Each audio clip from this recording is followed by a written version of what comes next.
Hey everyone, Jakinto here. So as requested in the comments of my last video, we're going to go over some gameplay of the Blood Death Knight in a Mythic Plus scenario. So today we're going to go over a +9 Mists of Tirna Scythe that I completed yesterday. I'm just going to show you some pulls from the runs, and we're going to analyze my gameplay. I'll tell you what I could have done better, and why I made the decisions that I made. Before we do that, we're going to look at my talents, soulbinds, and stat weights going into this dungeon. So in the first row, as we can see, we have Heartbreaker, mainly for that runic power generation. It just gives you so much more runic power, especially when you have multiple targets. The second row, we have Hemostasis for the extra Death Strike healing after you press Blood Boil.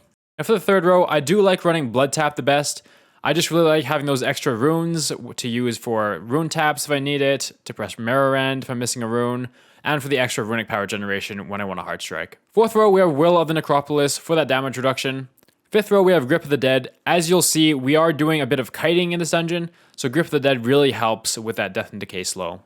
For the sixth row, we are going to run Voracious. As you'll see, we are doing a decent amount of damage, so the Leech will help a decent amount, and the extra healing for Death Strikes is going to be great. I chose Voracious over Bloodworms, as I did want that on-demand healing from Death Strike. Bloodworms would be the better damage throughput, but I wanted to go a bit more defensive with this one. For the final row, we are running Purgatory. I mainly went Purgatory for the first pull of the dungeon, as it will be quite a big pull, and I just wanted to make sure that I stayed alive during it. Red Thirst is definitely an option you can choose as well, even for the higher keys, as having the extra Vampiric Bloods helps a ton. Now for our Soulbinds, we are running Nagia with the Swarming Mist's Potency and the Spirit Drain Finesse Conduit. I'd probably choose General Draven if I had him unlocked, but since we don't, we did go with Nagia. We do have Theotar unlocked, but Theotar's main ability that gives you the mastery requires you to stand still, and as you'll see, we're not going to be standing still a whole lot in the dungeon here. Then we go with the Swarming Mist Potency Conduit above all else for the extra damage and the nice little extra dodge chance that it gives. And we go the Spirit Drain Conduit for the extra runic power when we do our interrupts. It'll net us a lot of runic power at the very end. Now for our stats, we are running just above 192 item level. Most of the gear is pretty much just the highest eye level that I've gotten. It's not really optimized for Blood Death Knight right now. As you can see, I only have 1% haste, which is really low haste. My versatility is okay, 11%, but I'd definitely like to get that up there more. I do have a mastery enchant on one of my rings. This is because I'm playing Unholy in raids currently, and their best stat is mastery. I am opting for Rune of the Fallen Crusader for my Rune Forge, just for that extra 15% strength, which is nice. For my trinkets here, we first have Phial of Putrefaction, which gives us a lot of damage. It'll be about 4.5% of our overall damage, which is a good amount. I do only have a 171 item level of this, but it is worth having this as it does a lot of damage. And for the second trinket, we do have Viscera of Coalesced Hatred. I'm mainly just trying this trinket out, seeing how much it can do. I think it did around 2.5% of my overall damage and 2% of my overall healing, so not too bad for a trinket. So getting into the key here, we are running with a Shaman Healer, and for DPS we have a Shadow Priest, a Subtlety Rogue, and a Marksman Hunter. So we do take the shortcut on the left side here. We're going to be waiting a second for the mobs to be grouped up a bit, and then we're going to be running in, and we are running mounted, and we're doing this because we're going to pull the next pack along with it. Usually you would want to dismount so the Rogue and Hunter could misdirect to you, but in this case, since we do want to get the extra distance, we're going to run in mounted, Rune Tab right away, and then Dancing Rune Weapon and build up our Bone Shield stacks. So running in, Rune Tap before we get there, Dancing Rune Weapon, Mirror End to get those Bone Shield stacks. We pop IBF here as well, as there is a lot of mobs, we want to pop our damage reduction cooldowns right away. And we pop Swarming Mists as we popped IBF to get that extra AoE damage and the runic power generation. We're going to group them all up here. So we pop Vampiric Blood as well. I might have been able to get away with delaying this, but I really wanted to make sure that I survived this pull for the initial part, as they will be stunned soon. So I won't need any more defensives in a second here, but before that happens, it is a lot of damage. So now they're stunned. I don't need to use any more defensives. As you can see, I did hit runic power cap, so I'll be using a Death Strike here in a second. There we go, and just making sure I don't recap on the runic power. Now it's about keeping those Bone Shield stacks up and keeping myself healed. I don't want to waste any runic power when I don't need to heal myself, as there's still a lot of mobs left here. And I did pop AMS here as well. The Spine Claws will explode upon death and cause us to take a ton more damage, so I popped AMS to negate that. And we do have a Spirit Link going out upon the Spine Claw's death as well, and you'll see me AMZ in a second. There it is. So mitigating as much magic damage as possible here. As you can see, since I did AMS, I didn't get a lot of those stacks of the Spine Claw debuff. We still have some Spine Claws left, so I'll end up getting those stacks in a second here. But I did negate the initial few, which definitely caused us from the wipe here. So here, using a Runic Power for the healing. Now I drop quite low here. AMZ is about to expire. As you can see, my Purgatory is going to trigger. It triggered right there. I pop Lichborn mainly for the leech and just the extra healing there. But this is why I wanted to take Purgatory. I saw this happening before I started the dungeon, so I really wanted to make sure that I have an extra few seconds to heal myself up with Deathstrike if I needed it. So it was a good call at this point. So now, I don't have any defensives up. As you can see, everything is on cooldown. I use it all. I'm going to start kiting. So I'm running. I drop my Death and Decay, which will slow the mobs.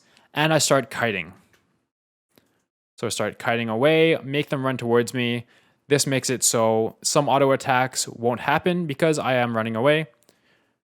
And there's pretty much the pull. We're all done with it now. That's kind of my mindset around that pull. I thought it went pretty well. We did trigger Purgatory, but we expected that to happen. So it kind of all went as planned. No one died. It was a very good pull. So we will be Mind Soothing this next pack of mobs just so we can run right past it. The priest can do Mind Soothe and you can just run right past. You don't have to pull it. So our second pull is going to be this pack of 4 here. As you can see, I don't have many cooldowns up, but I do have Bone Shield up still. So whenever you finish a pack, you want to make sure that you end with as much Runic Power as possible and as high Bone Shield stacks as possible. Now this isn't always doable, as you might need to use that Runic Power to heal yourself from dying. Maybe you can't keep your Bone Shields up because you need to use Heart Strikes to get that Runic Power for Death Strikes. But that is the ultimate goal. Keep your Bone Shield stacks up and finish the pull with high Runic Power to go into the next pull with all that Runic Power and Bone Shield stacks. So upon this pull here, we did pop Rune Tap, and we hit him with a Mirror End to refresh our Bone Shield stacks and get to 10. Now we're going to go in, we're going to get Thread on everything. We do Blood Boil right away. So now we have Swarming Mists coming, build that Runic Power up so we get a lot more Death Strikes here. As you can see, we have a stun, so we don't have to worry about using defensives right now. And we are going to build Runic Power up as they're stunned. So when they're stunned, you want to make sure that you're not Death Striking if you don't need to. You want to build that Runic Power up to save those Death Strikes. Now we'll Death Strike because we're dropping low. I'll AMS here as there's a lot of Spirit Bolts coming out on me, and I'll start kiting. Those two big guys did have the buff there, so I want to make sure I stay away from them while that's happening. The Shaman did use Earth Elemental, which helps a lot. Takes the pressure off of me a ton. And now I'll just continue to kite a little bit and stay away from the mobs hitting the Earth Elemental so they take a little bit to run towards me. And now the pack is almost done. The Rogue is running to the Mushroom Room, and that's where we're going next. I did save my Rune Taps as I knew that I wanted them for the next pull with the two big guys coming up. So now we got a Mushrooms for the 10% strength buff. We're going into the pack of 2. These ones can be a bit scary as they do hit pretty hard and they do that AoE. So going in, we still have a Bone Shield stacks up, which is great. We're going to make sure to refresh those before they fall off. And we're going to Rune Tap right off the bat here. And we don't need to pop Dancing Rune Weapons since we do have those Bone Shield stacks up. And we did keep at 10, so that's great. And we're Runic Power capped. We're going to Death Strike.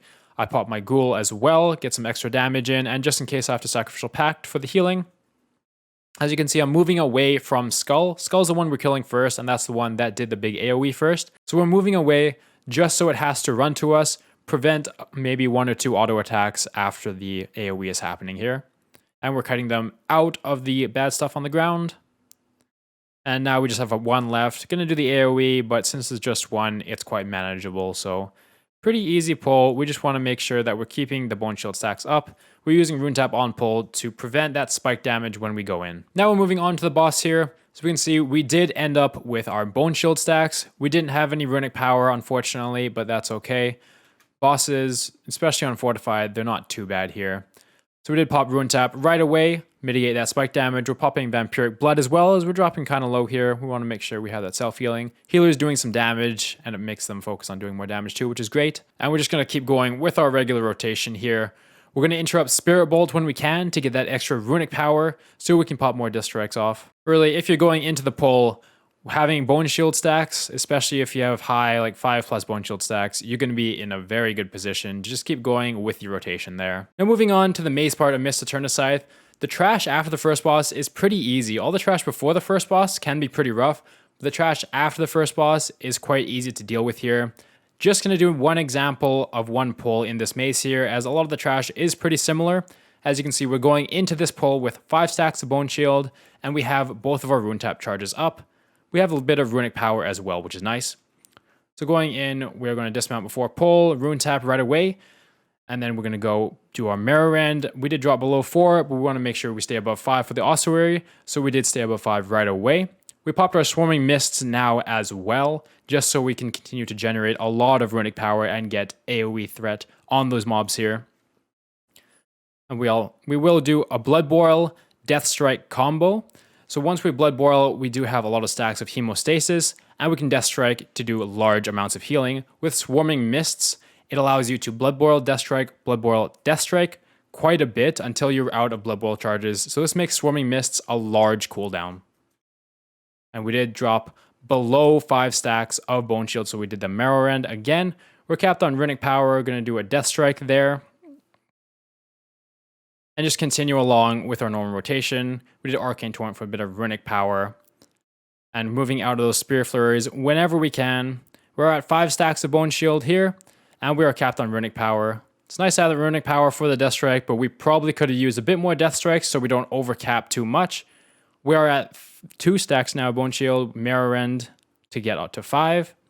So right now, we do have 2 stacks of Blood Taps that we should have used. That's something I can definitely do better. I should have used my Blood Tap stacks before and Mirror Ended earlier, so to keep Ossuary up and to keep higher stacks of Bone Shield. But this pull's just about finished here. Didn't really take a whole lot of damage, wasn't too scary, pretty easy pull. So we're going to skip past the second boss, as the second boss is just a single target fight there. So we're going to move on to one of these pulls with the Spinemaws, as well as with the Reavers here. So we're going into the pull with 7 stacks of Bone Shield and a bit of Runic power. We're both Rune Taps up. We don't have Swarming Mists though, but we have most other cooldowns ready. Jumping in here, we get misdirected, pop our Rune Tap just before the pull. Blood Boil to get threat on all the mobs here. And we do have an Earth Elemental going out as well, which really helps. Not all of the mobs will get attracted by the Earth Elemental, but it does help alleviate some stress from us. We're not taking too much damage because the Earth Ellie is there. Now we start to be taking a little bit there, keeping our Bone Shield stacks above 5, using our Death Strike when we need that healing, making sure to move out of the Volcanic for sure. Another Mirror Rend there to generate the stacks. We have Reavers coming in, so we're going to pick them up. We pop Swarming Mists to get AoE threat, as well as to gain Runic power here. Now those Reavers hit quite hard, so we are going to kite them a little bit there. Just making sure to avoid some of the Reavers' auto attacks when we can. And we do drop kind of low, but it's fine. We can heal that back up. And making sure not to cap on Blood Boil charges here. So again, with this pull, I could definitely be using Blood Tap better, as I do have 2 stacks right now. So again, that's something to work on for me too. And as you can see, for the last bit of health for the Reavers, we are moving away. We want to give the healer a bit of time to top us up before the next pull, so we're not going in with no health. Next pull, we do have 8 stacks of Bone Shield with 10 seconds left, which is nice. We have a lot of Runic power, which is awesome as well. And we do start the pull off with a Rune Tap, just to prevent some of that spike damage. We're going to pop Dancing Rune Weapon right away. There's a lot of mobs here, so having that extra parry while the healer is moving towards us is very nice. We do Blood Boil, get threat on all the mobs here, and we pop Vampiric Blood just as another defensive here. Get ourselves healed up. Now we can just focus on our rotation here, and it becomes a pretty easy pull once all of those little ads are dead here. And as you can see, once they drop pretty low, we are going to start kiting away, going towards the next mobs here. There's a Straggler, so we're going to Death Grip that Straggler. Is not moving too fast, but we're going to keep moving towards the other mobs just to speed up the time here. So now we're going to move on to the last boss, as a lot of the trash pulls around the boss are pretty similar with the same mobs there. So going into the boss, we have 9 stacks of Bone Shield and 71 Runic power, which is great. A lot of resources there for us. So we're going to go in, we're going to Mirror Rend right away. I should have done a Rune Tap at the beginning, so that's one thing that I can improve on as well. Always do that Rune Tap at the beginning when you can.